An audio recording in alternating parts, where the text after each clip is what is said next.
Monsieur le vice-président, bonjour. Bonjour. Merci de nous recevoir dans vos locaux dans le cadre d'une interview axée sur la dernière sortie que vous avez effectuée du côté de Radisson Blu, une communication capitale à l'endroit des citoyens gabonais, notamment sur ce qui prévaut sur la transition, notamment son déroulement, et par rapport à l'avenir du Gabon. Monsieur le vice-président de la République, le titre reste toujours, bien sûr, bien que vous ne soyez plus en fonction, mais qu'à cela ne tienne, vous l'êtes toujours. Pouvez-vous déjà nous donner une impression par rapport à l'engouement qui est prévalu tout au long de cet événement? Je tiens à, tout d'abord au nom de mes amis, remercier et les journalistes et le peuple gabonais venus prendre part à cette manifestation. Une manifestation d'importance parce qu'une déclaration faite dans ces conditions-là, avec force, détail, arguments juridiques, est une déclaration à ne pas prendre à la légère, bien au contraire, de considérer outre le courage, mais la volonté de faire en sorte que notre pays n'aille pas à la dérive, parce qu'il s'agit de la dérive. Pourquoi la dérive? Parce que les intellectuels gabonais, qui font montre de peu de courage, ont laissé faire. Peut-être qu'ils ont peur des armes, peut-être qu'ils ont peur d'être envoyés en prison, d'être privés de liberté, mais il y a des femmes et des hommes, il n'y a pas que nous, qui estiment que trop c'est trop. Il faut dire à ceux qui dirigent que nous sommes des citoyens comme tous les autres citoyens, que nous avons droit à la parole et nous avons le devoir de dire pour ce que nous avons été et pour ce que nous sommes, nous avons le droit de dire non à certaines dérives. Donc je remercie tous ceux qui sont venus, je remercie ceux qui font des analyses pertinentes et qui reconnaissent que ce que nous avons déclaré est dans le vrai. Ce n'est pas dans le faux que nous allons construire notre pays. Il est vrai que nous avons la culture du faux, mais il faut sortir de cette culture pour que nous puissions avoir des chances de succès dans nos entreprises et dans la construction de notre pays, en nous disant des vérités. Il se trouve que Oligui Nguema n'a pas fait de coup d'État libérateur, qu'Oligui Nguema a pris la place d'Ali Bongo, qu'Oligui Nguema perpétue le pouvoir dans une région en se servant de son père, en faisant croire qu'il appartient aux deux provinces, qu'à cela tienne. Mais toujours est-il que nous sommes fatigués d'être considérés comme une cinquième roue du carrosse et que nous sommes là pour accompagner tout simplement les autres. Hormis cela, nous disons qu'il a énoncé des principes dont il doit tenir compte parce que c'est un militaire, remettre le pouvoir aux civils, s'en tenir à ce qu'il a dit, parce que ce n'est pas un civil. Il peut, comme pour les prêtres, se défauquer, enlever la tenue militaire, mais il reste pas moins que sa source du pouvoir, la source de sa volonté de prendre le pouvoir est née du fait qu'il était militaire. Donc il reste, pour les Gabonais, du moins pour ceux qui en sont conscients, un militaire. Par ailleurs, s'il avait les velléités à quitter la tenue, il faut qu'il sache qu'il n'est président de la transition que parce qu'il est général Oligui. Et qu'en n'étant plus général Oligui, il ne peut plus être à la tête de la transition. Même s'il advenait qu'il démissionne. Même s'il advenait, et surtout s'il advient qu'il démissionne de l'armée, ce n'est pas un civil qui a fait le coup d'État, c'est un militaire. Donc il doit remettre le pouvoir à un autre militaire et rejoindre nos rangs, c'est-à-dire le rang de ceux qui n'ont pas de fusil, qui sont des civils, pour qu'il ait des chances de se reconvertir. Mais attention, il faut savoir que pour nous, on considère qu'il n'est pas civil. Et nous, on considère que tous ceux qui ont été dans la transition, qu'il ait peu ou prou exercé les fonctions ministérielles, nous savons qu'il a été ministre de la Défense et ministre de l'Intérieur. Et en tant que tel, il ne peut pas être candidat. Par ailleurs, l'Union africaine interdit que quelqu'un qui a fait le coup d'État puisse s'imposer par les armes. Moi, j'ai dit l'autre jour que j'avais applaudi parce que je pensais qu'il aurait la lucidité de ne pas être candidat et de créer l'occasion, de donner au Gabon l'occasion d'avoir de bonnes institutions, d'avoir une véritable démocratie et d'aller aux élections transparentes. Ce n'est pas le cas. C'est pourquoi il a une question qui lui avait été posée, comment il allait faire pour gérer les Gabonais, pour qu'ils obéissent au doigt et à l'œil par rapport aux aspirations qu'il avait. Il a conçu une concertation avec les gens qu'il a désignés lui-même. Il a conçu un parlement avec des gens qu'il a désignés lui-même, un gouvernement à qui il a demandé de ne pas, aux ministres de ne pas être candidats. Donc le tour étant fait, il ne restait plus que ceux qui étaient en dehors et qui avaient un certain âge, qu'on les élimine pour que, ils ne se sentent pas plus âgés que ceux qui ont moins de 35 ans, et deux, qu'ils n'échouent pas devant ceux qui ont plus d'expérience, qui ont plus de vision que lui, donc il les écarte pour qu'ils restent là. Mais ça, nous n'allons pas accepter, parce qu'une constitution, quand elle est mal rédigée, nous avons le devoir de la bien rédiger. Et c'est ce que nous avons l'intention de faire en appelant à plus de discernement, à plus de compréhension, à plus de sagesse, afin que cette constitution n'écarte personne, ni les plus jeunes, ni les plus âgés, et que si nous voulons aller aux élections, chiche, s'il veut être candidat, malgré le fait qu'il a posé des actes qui lui interdisent à lui-même d'être candidat, si malgré tout il veut aller aux élections, qu'on aille tous aux élections et on va voir, et son discours, qui ne sera pas toujours préparé, et des débats qu'il a souhaité, des débats devant tout le monde, tous les candidats alignés, comme en France, on va voir qui va dire quoi et qui va nous amener à avoir des élections, disons, un pays démocratique, ce que nous recherchons tous. Serait-ce le mobile pour lequel vous souhaitez le retour à la Constitution de 1991? Nous souhaitons le retour à la Constitution de 1991 révisée par la loi référendaire de 1995. Parce que la seule Constitution de 1991 ressemble à s'y méprendre à celle de 2024, sauf que celle de 1995 vient gommer l'exclusion des autres, vient faire en sorte qu'elle soit, cette constitution de 1991, soit impersonnelle et non discriminatoire. Monsieur le vice-président, lors de son adresse à la nation, à l'occasion des fêtes de fin d'année, Monsieur le président de la transition disait aller jusqu'à la fin du chronogramme précédemment établi. Pourquoi serait-ce une inquiétude ou constaterez-vous peut-être qu'il y aurait une forme de revirement de langage au travers de ce qu'il dit et de ce qui se fait qui attire probablement votre attention au point de penser qu'il pourrait être candidat? Non, je ne sais pas si la question faut la poser comme ça. En réalité, nous ne redoutons rien. Lors de l'adresse à la nation, il a dit qu'il irait jusqu'au bout du chronogramme. Il faut s'en féliciter.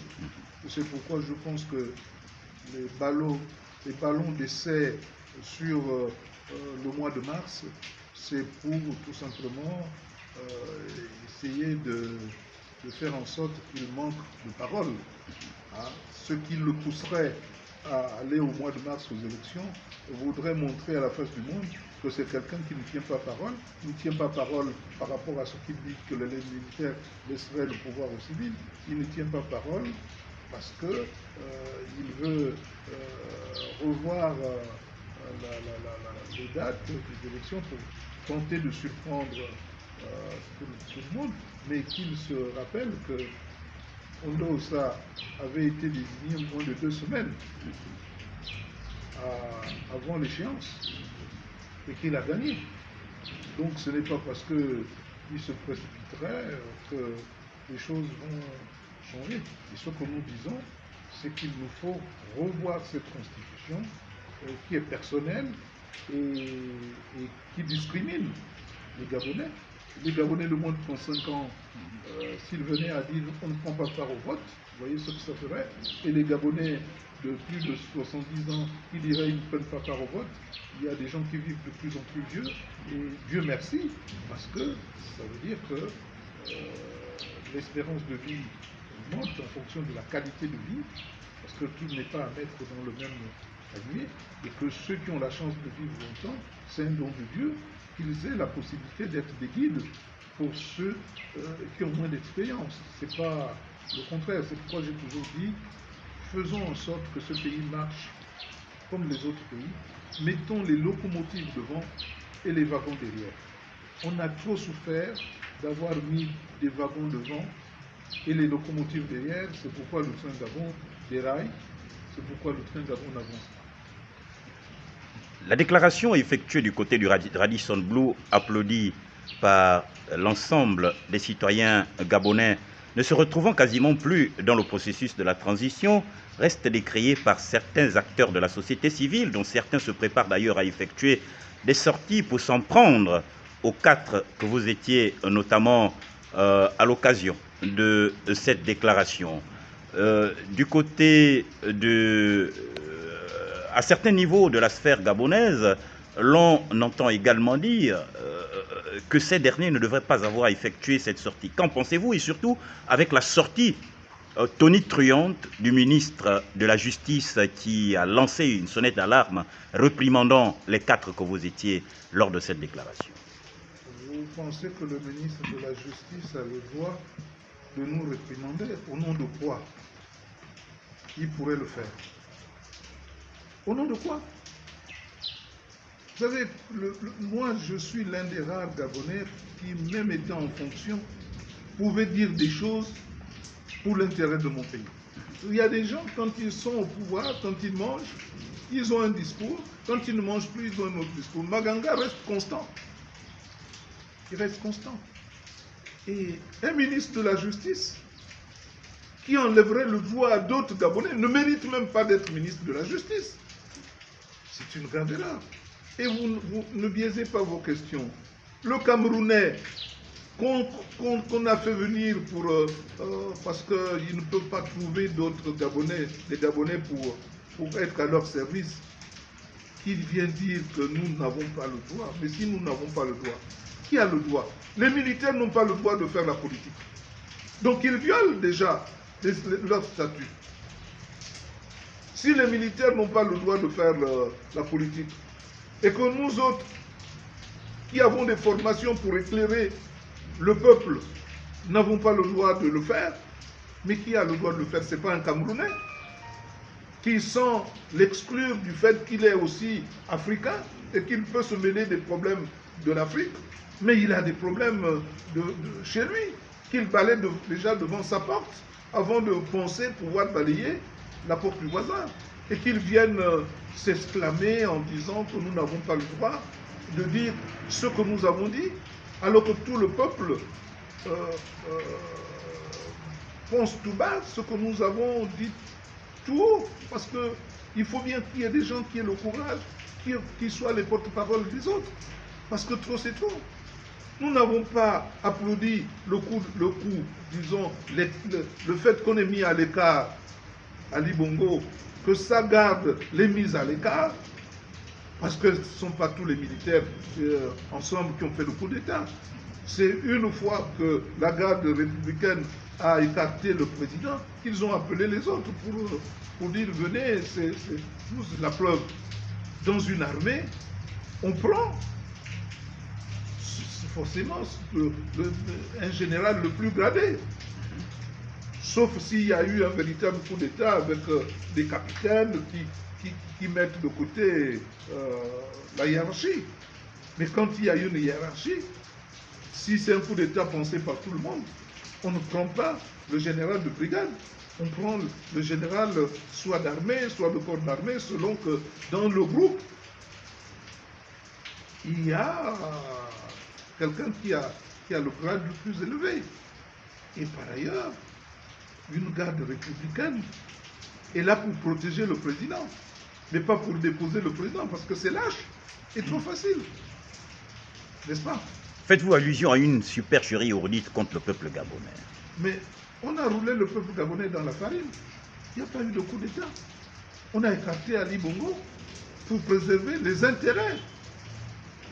Malheureusement, Oligui a des velléités. Il ne répond plus à ceux qui l'ont poussé à le faire et décide de faire comme il veut. D'autres pensent qu'il s'agit là d'une tête armée et que le PDG aurait mué. Qu'en pensez-vous? Vous savez, j'aime prendre des exemples concrets. Lorsque j'ai...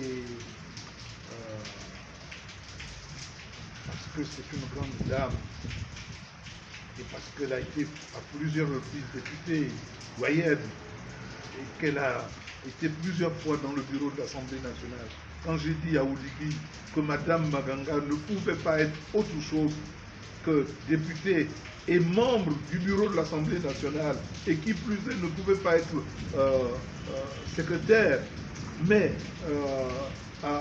soit à la présidence du parti de l'Assemblée nationale, soit à la vice-présidence, lorsqu'il a accédé à ma demande,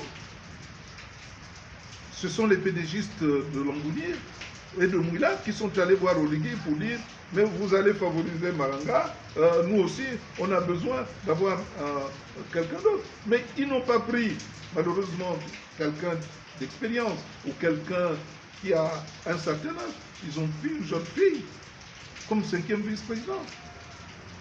Et on sait qu'en politique, c'est bien d'aller aussi haut, aussi vite, mais il faut craindre la chute.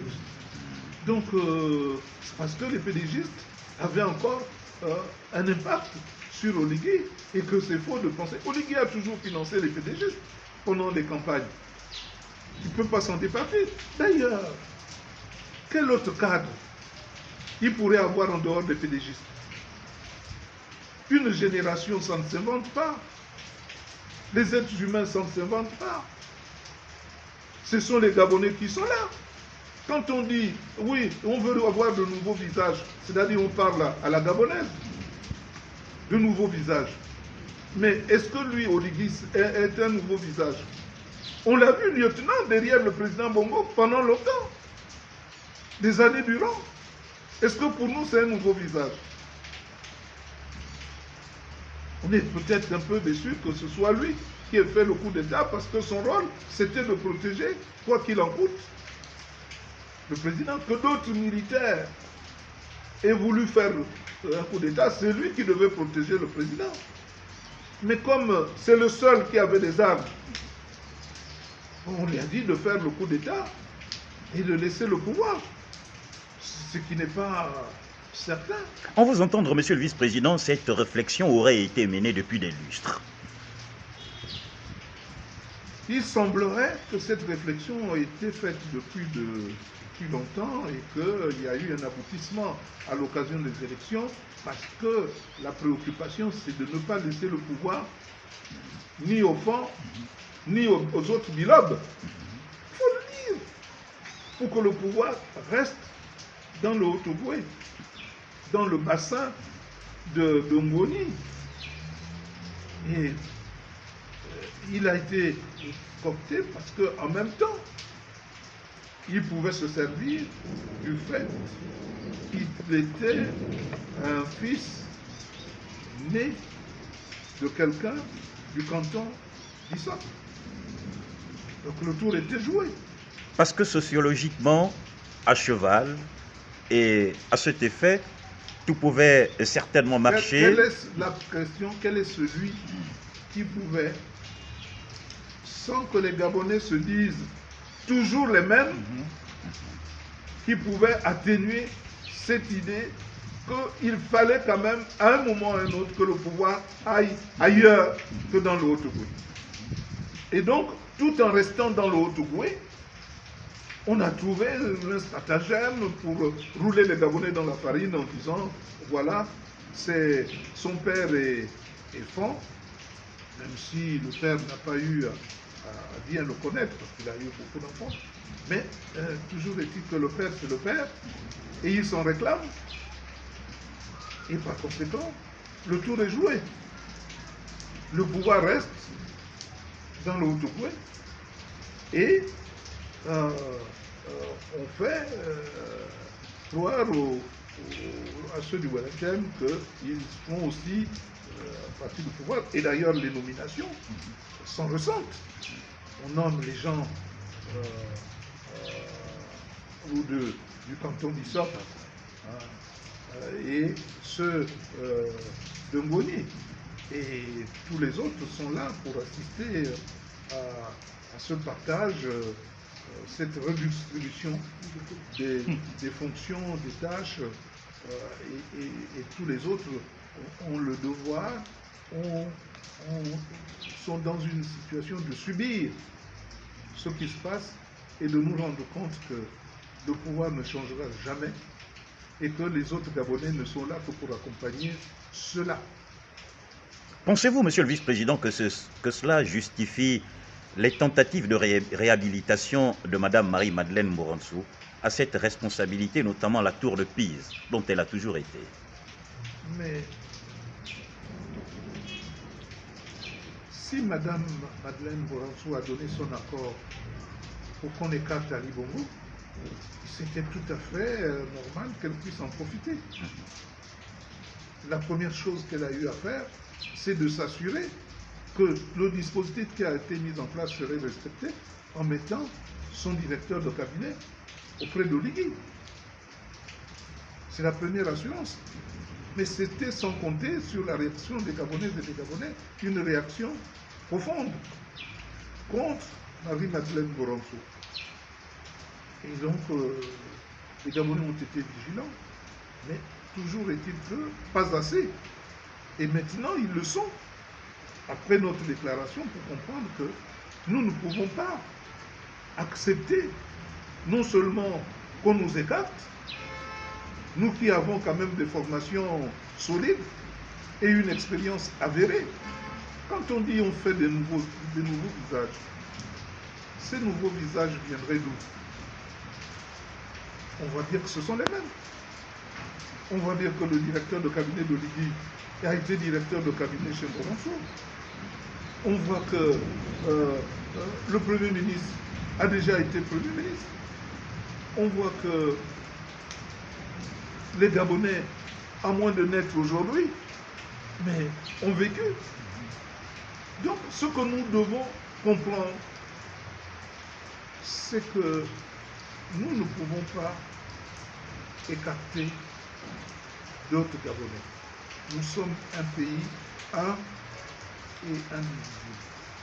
Nous sommes un pays qui doit faire en sorte que toute la population regarde dans la même direction, la direction du développement indépendant de notre pays.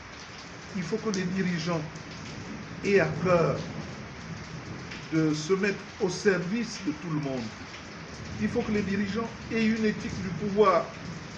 Le pouvoir auquel on aspire n'est pas un pouvoir pour asservir d'autres Gabonais, mais pour servir. Et c'est pour cette raison que je pense qu'il serait urgent qu'on se retrouve autour d'une table, qu'on en discute, Et c'est pourquoi on en appelle non seulement aux pays voisins du nôtre, on en appelle à la communauté internationale. Pour un arbitrage? Pour un arbitrage, parce que quand les choses commencent comme ça risque d'aller loin. Vous en avez le présage. Vous savez, laissez-moi vous dire que les Gabonais n'ont plus peur des militaires, n'ont pas peur des armes. Parce que, comme dirait l'autre, on peut tout faire avec les baïonnettes sauf que ça soit juste. Nous n'avons pas intérêt à ce qu'il n'y ait pas un véritable dialogue. Il ne faut pas avoir peur de dialoguer. Mais il ne faut pas dialoguer dans la peur comme ça a été récemment en choisissant des gens qui sont là pour répondre aux sollicitations des militaires. Le dialogue est une impérieuse nécessité. L'absence de dialogue entraîne l'intolérance. L'intolérance entraîne les excès. Les excès entraînent la violence. Et la violence entraîne la contre-violence. Gardons-nous, pour un pays comme le nôtre, où tout le monde connaît tout le monde, d'instiller et des propos et des comportements qui excluent les autres et qui entraînent donc à la réaction des autres, même si elle est verbale, mais c'est déjà une réaction qui risque de faire en sorte que le vivre ensemble ne soit pas celui que nous recherchons tous. C'est pourquoi faire une constitution qui exclut l'autre, faire une constitution qui exclut le jeune, faire une constitution qui exclut le vieux, dans un pays où c'est un tout, c'est suivre un très mauvais chemin. Et ceux qui ont peu de courage peuvent, à juste titre, contester cette démarche, même si on la croit issue d'un peuple qu'on a manipulé pour en arriver à ses desseins. Monsieur le vice-président, certains penseraient d'ailleurs, au regard de ce que vous disiez tantôt, par rapport à cette peur qui est sortie quasiment de l'esprit des Gabonais, l'armée gabonaise serait quasiment, ne serait peut-être plus en osmose, qu'il y aurait quelque forme de division. C'est dommage. Parce que, vous voyez, quelqu'un qui fait un coup d'État ne se comporte pas comme on dit. Parce qu'un coup d'État suppose que tu regardes autour de toi, autour de ceux qui t'ont fait confiance, et tu ne considères pas que tu portes le pouvoir toi tout seul, mais c'est un pouvoir collégial. Donc on se rend compte que c'est lui seul qui a fait le coup d'État et que les autres ne sont venus là que pour être comme des parures, mais qui ne s'occupent pas d'eux, qui n'a pas, même si on voit dans les images la présence de quelques généraux, mais on se rend compte qu'ils ne sont là que pour faire illusion. Une forme de figuration. Une forme de figuration. Parce que quand vous avez fait un coup d'État, vous devez avoir peur des autres. Vous devez faire très attention. Vous ne devez pas vous mettre trop en avant. Mais aujourd'hui, la seule personnalité en plus, c'est Oligui. Sa femme. Et donc, les autres sont là comme accompagnateurs. Or, ça ne devrait pas se passer ainsi. Et même les missions à l'extérieur sont trop prononcées. Il a un vice-président. Il doit garder le pays lui-même. Et le vice-président allait le représenter, le CTRI et le pays à l'extérieur. Et là, on sent que, oui, il est conscient. Il n'est pas tout seul, il est avec d'autres. Mais là, c'est comme s'il était... C'est pire qu'un chef d'État élu. Il n'a pas de retenue. Donc, c'est pourquoi nous appelons à ce qu'il y ait un peu plus de discernement, à ce qu'il y ait un peu plus d'inclusivité, à ce que, depuis que le Gabon est Gabon, la seule fois où il y a eu des velléités d'exclure par l'âge des Gabonais, c'est en 1991, mais très vite, à Paris, nous avons balayé tout ça d'un revers de la main et le peuple gabonais, par référendum,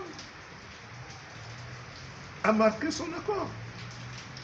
Donc c'est pourquoi nous nous référons à la Constitution de 1991, mais celle révisée par référendum en 1995. C'est celle-là qui fait foi, qui est la plus consensuelle et qui ne met pas l'accent sur les visages, les vieux ou les nouveaux visages. Parce qu'on peut dire qu'un visage qui est resté à la une depuis qu'on est lieutenant, pour être général, ce n'est pas un nouveau visage, c'est un vieux visage. Et qu'il faut donc aller prendre les sous-lieutenants ou les lieutenants pour qu'ils fassent un coup d'État. Comme ça, eux, ce seront des gens qu'on n'aura pas connus. Or, on a besoin de tout le monde. Et je suis surpris que les anciens aient pu cautionner cela.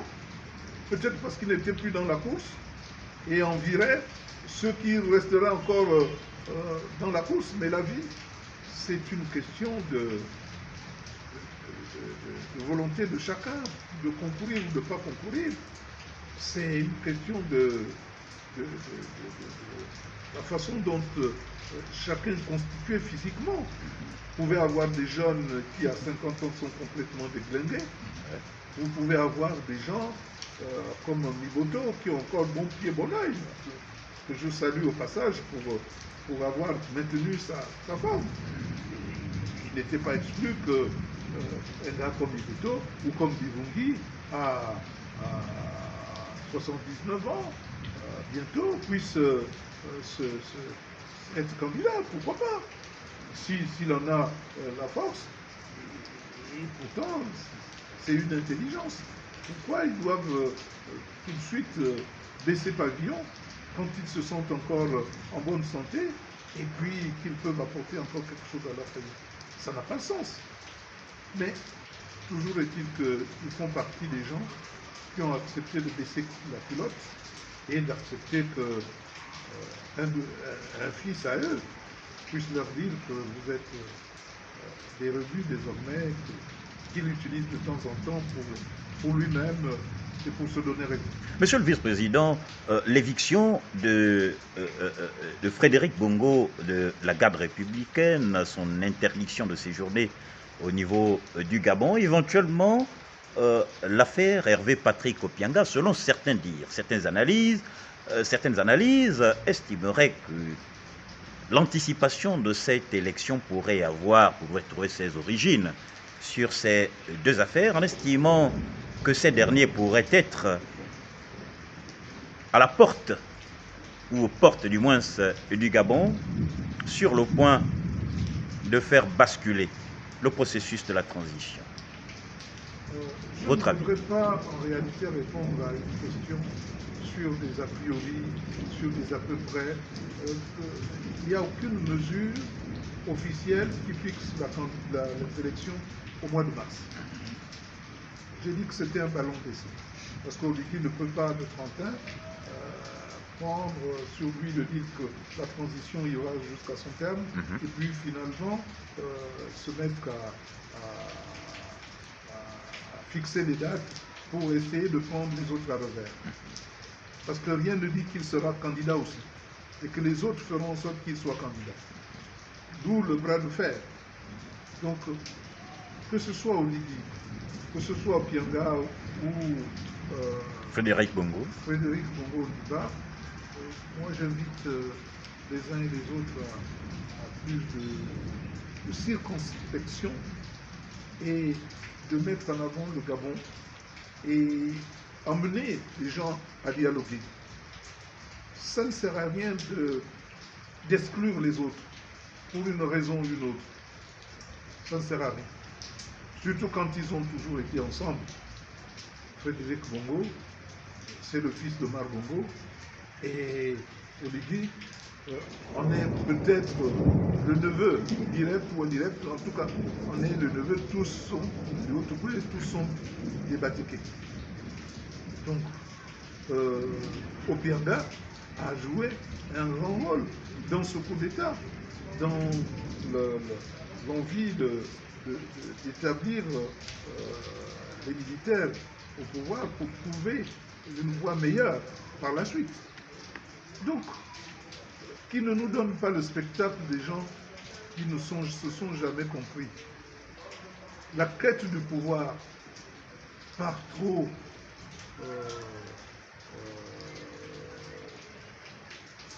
souvent exprimée va conduire à des incohérences. C'est pourquoi il faut s'asseoir. Nous ne pouvons pas nous permettre un bain de sang. Mais celui qui est à la tête de l'État doit se dire qu'il n'a pas le monopole de l'armée, ni encore moins de la garde républicaine. Beaucoup de ceux qui sont peut-être à ses côtés ne sont pas forcément avec lui, n'acceptent pas tout ce qui se passe. Donc s'il y avait des anciens, s'il y avait des conseils, les gens qui pouvaient conseiller, c'est de dire bas la terre. Mettez-vous autour d'une table, discutez et trouvez les voies et moyens de ne pas mettre le Gabon en situation d'éclatement, mais faites tout pour que de manière inclusive, les discussions aient lieu et que qui veut aller aux élections expliquer au peuple gabonais qu'il est le mieux placé, le mieux outillé, puisse y aller et qu'une fois que quelqu'un, celui qui sera élu, fasse travailler les autres, puisque les autres aussi sont des Gabonais. S'ils ont été candidats, c'est qu'ils avaient des velléités d'apporter quelque chose de plus. Mais vous voyez l'aberration des gens qui ont été candidats aux élections il y a moins de 16 mois, qui seraient exclus des prochaines élections, comme si on avait fait le coup d'État contre eux, comme si on avait des choses à leur reprocher.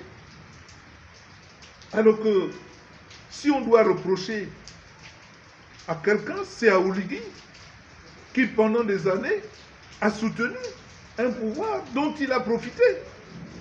Tout ce qu'il a comme bien, comme richesse, ça vient d'où? Est-ce que tous les généraux du Gabon disposent des mêmes moyens que lui? Ça veut dire que sa proximité avec le pouvoir, il en a profité largement et qu'il ne peut pas pointer du doigt les autres quand lui-même est mouillé jusqu'au cou. Donc, mettons-nous ensemble, discutons, voyons ce qui peut en sortir pour qu'on puisse dire, oui, il y a des Gabonais qui sont sages, qui sont réfléchis, qui ont du discernement, et comme avec le président Bongo, on peut plier son ombre comme le roseau, mais au moins on fait comprendre aux autres qu'ils ne sont pas exclus et qu'ils tiennent, et que tout le monde tient à ce que s'ils ont une expression, qu'ils l'expriment pour l'intérêt du peuple gabonais. Deux questions à vous poser. Monsieur le vice-président, en dépit de tout ce qui peut être reprochable au président de la transition, que pourriez-vous lui conseiller face à la situation actuelle, surtout au plan sécuritaire, les Gabonais véritablement en danger sur la base de la recrudescence des crimes rituels? Une analyse, certainement. Vous savez, quand ceux qui ont pour mission d'assurer la sécurité présentent des velléités de pouvoir, leur mission est laissée de côté. Donc, ceux qui veulent en profiter, en profitent au nom de cet abandon pour commettre des exactions. Qui va encore contrôler qui? Le militaire est au pouvoir. Il ne se dit pas qu'il doit être exemplaire, il en profite. Et finalement, les missions dévolues à nos forces de sécurité ne sont plus assumées. Et par conséquent, on voit beaucoup d'exactions, on voit beaucoup d'arnaqueurs qui parfois le font au nom du président. Vous savez, personnellement, j'ai eu cette chance d'être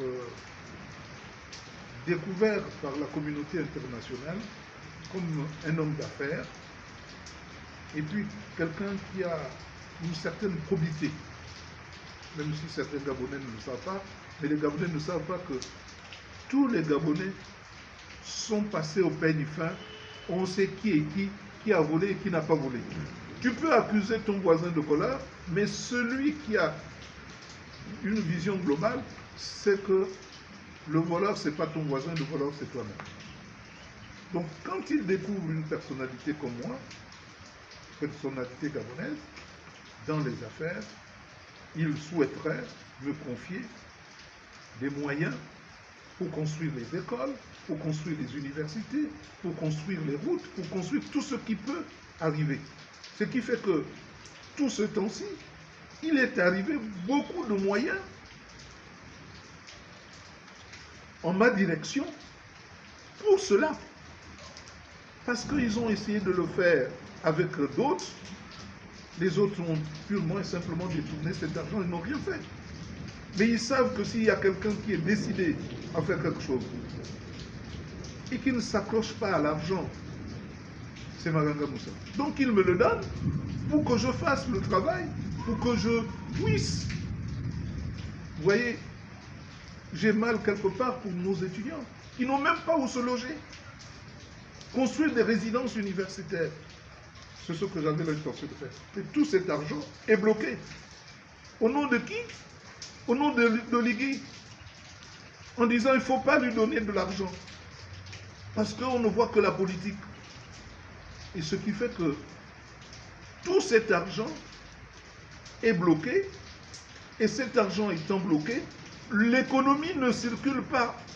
Parce que si on vous envoie des euros ou des dollars, ceux qui envoient cet argent attendent que ça tourne, que ça revienne. Mais quand on voit qu'un pays comme le Gabon a beaucoup d'argent, mais que cet argent n'est pas utilisé, ça tue l'économie.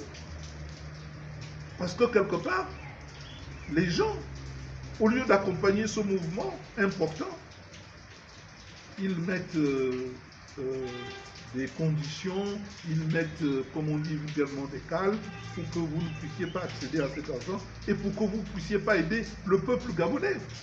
Moi, j'ai des velléités de construire pour chaque Gabonais un logement avec tout cet argent-là.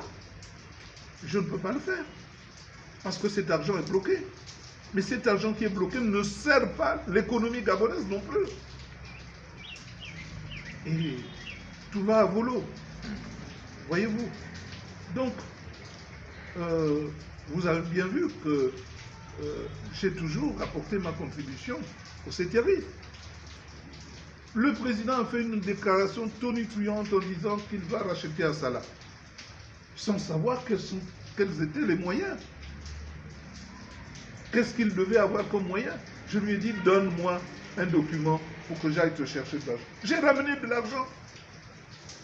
Je n'ai même pas été rémunéré pour cela. Mais ma satisfaction, c'est que le Gabon a pu faire un pas décisif dans l'appropriation de ses biens, dans la gestion de ce qui lui revient.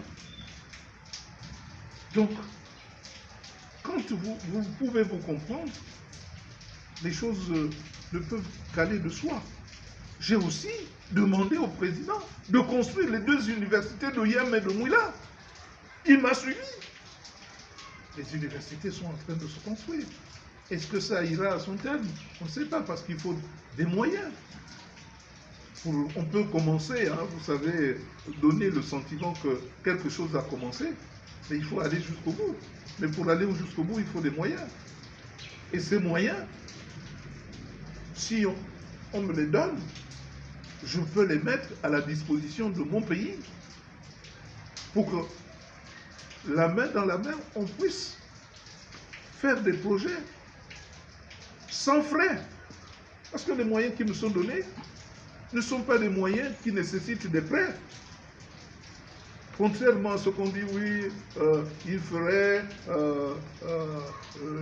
ceci ou cela, mais tout le monde sait qu'aucun pays ne peut m'apporter de l'argent si c'est de l'argent frelaté. Voyez-vous? Là, je parle avec mon cœur pour dire, nous sommes un pays, ce pays nous appartient à nous tous. Libérez les énergies et mettez l'homme qu'il faut à la place qu'il faut. Des hommes connus, des hommes qui emportent l'adhésion de l'extérieur, pour que ceux-là donnent ce qu'il leur reste de vie et d'énergie à leur pays avant que des jeunes viennent prendre la relève. Voilà ce que je pourrais donner comme conclusion à ce débat. Même s'il fallait instituer la peine de mort pour tous les voleurs de la République, il est fort certain que Monsieur le vice-président Pierre Claver Manganga Moussavo ne serait jamais concerné. Qu'à cela ne tienne, vous avez la possibilité de vous adresser à la population gabonaise, la sachant détentrice véritable de la souveraineté et la confiant acquis. C'est pour cette raison que je dis que la Constitution, qui est non impersonnelle, qui est non discriminatoire, ne me concerne pas. Et que je serai candidat aux élections présidentielles parce que la seule souveraineté que je respecte, c'est celle du peuple. Et le peuple souverain ne s'est pas prononcé sur cette constitution. Quelques-uns ont été amenés avec beaucoup d'argent, des milliards, mais les résultats ont été médiocres. Donc il faut se ressaisir. Quand vous dites que s'il fallait juger les Gabonais, Manganga Moussavo ne serait pas concerné. Vous avez raison. Parce que moi, j'ai commencé à construire ma cité en revenant du Fonds monétaire international. Cette cité, qui a été louée par l'État, m'aura permis de construire d'autres cités. Si je ne m'étais pas lancé dans la politique, je serais certainement l'un des Gabonais ayant plus de logements dans ce pays. Et même là, je ne suis pas loin d'être de ceux qui ont de nombreux logements mis à la disposition d'autres Gabonais. Donc, vous savez, on peut penser qu'un Gabonais n'est pas capable d'assumer sa mission, c'est-à-dire d'apporter son concours au développement du pays. Et que le Gabonais n'est qu'un consommateur. Moi, je sors de ce lot-là. Et si j'étais un voleur, je ne parlerais pas. Beaucoup de gens qui ont des moyens ne parlent pas. La bouche qui mange ne parle pas. Quelqu'un qui a volé ne parle pas. Mais ce n'est pas quand on est au pouvoir qu'on peut dire aux autres que vous êtes des voleurs. Parce qu'il faut se regarder soi-même. Mais c'est parce que on veut, à un moment ou à un autre, faire en sorte que tous, et ceux qui ont volé, d'abord pour leurs intérêts, puissent mettre cet argent à la disposition des Gabonais, aident à construire des logements, aident à construire des écoles, des universités, construire l'université de son village, construire un lycée dans son village, mettre un internat, le faire fonctionner, c'est déjà restituer aux Gabonais ce que vous avez pris. Donc, tout le monde, il n'est plus aujourd'hui question d'écarter ceux qui ont volé, ceux qui n'ont pas volé, parce qu'on écarterait aussi Oligui. Et pourtant, Oligui est considéré comme un visage nouveau. Donc, ce n'est plus ça le problème. Le problème, c'est qui a des idées, qui a la volonté, qui a un projet qui peut nous amener à sortir le pays de l'ornière. Et comment choisir celui-là de manière transparente, de façon démocratique? Parce que nous sommes tous ensemble, nous sommes tous parents, nous nous connaissons tous. Moi, je n'ai rien contre les gens du Haut-Ogooué. Mais les Martin Bongo, qui était mon aîné, Léonie Assouna Hubert, qui nous a encadrés quand on était jeunes au collège. Mais ma fille aînée, qui épouse à quelqu'un du Haut-Ogooué, non, c'est parce que j'estime que celui qui est du Haut-Ogooué, c'est un Gabonais, et quand il épouse ma fille, il devient mon enfant.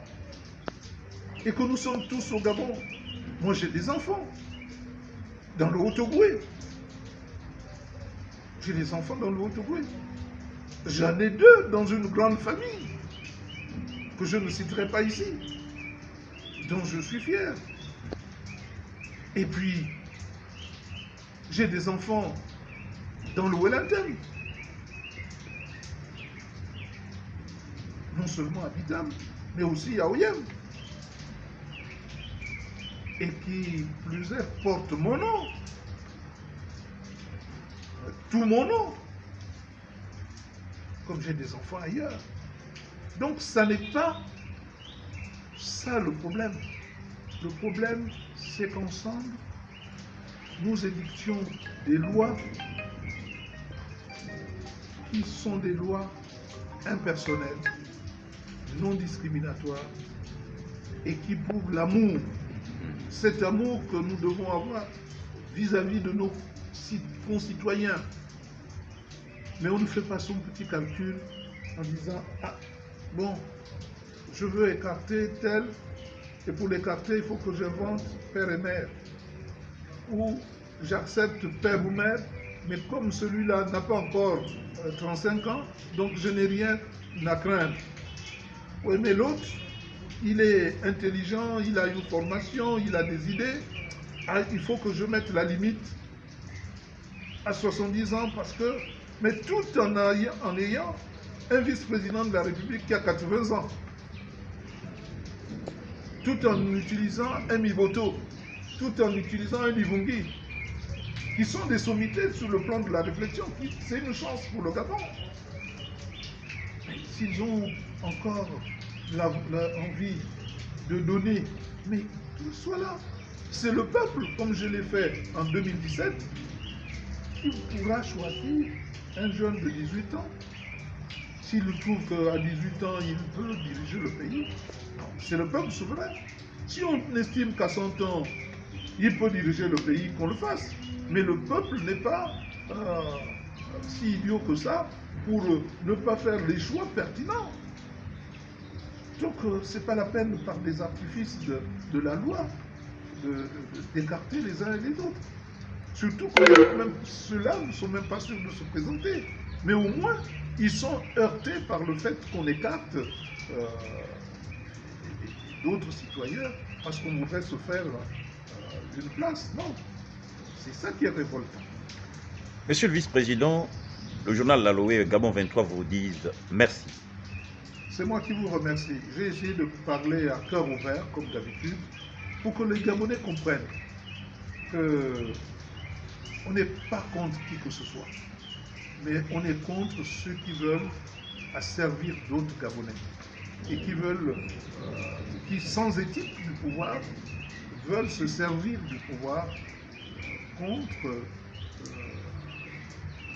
d'autres Gabonais qui ont quelque chose à donner et dont on les exclurait parce qu'on a peur d'eux. Si Oligui n'a pas peur, chiche qu'il libère, qu'il modifie la Constitution, puisqu'il a déjà commencé à la modifier, qu'il la modifie. Au lieu d'aller à des situations dehors, à des situations qui pourraient ne pas nous laisser exempts, nous laisser, disons, dans une situation où on ne serait pas touché soi-même par ce qui, par les exactions, par les dissensions, ce n'est pas bon pour notre pays. D'où l'appel, pour terminer, à la communauté internationale et aux pays amis pour qu'ils viennent régler ce qui peut se régler en 2 temps, 3 mouvements, si tout le monde y met la volonté. Et aussi, on ne se cache pas derrière le peuple gabonais qui aurait décidé, alors que c'est ce même peuple qui approuve tout ce que nous avons dit, les quatre, la bande des quatre, ou tout simplement les quatre mousquetaires, ou d'autres nous appellent les quatre extraordinaires, Pasteur.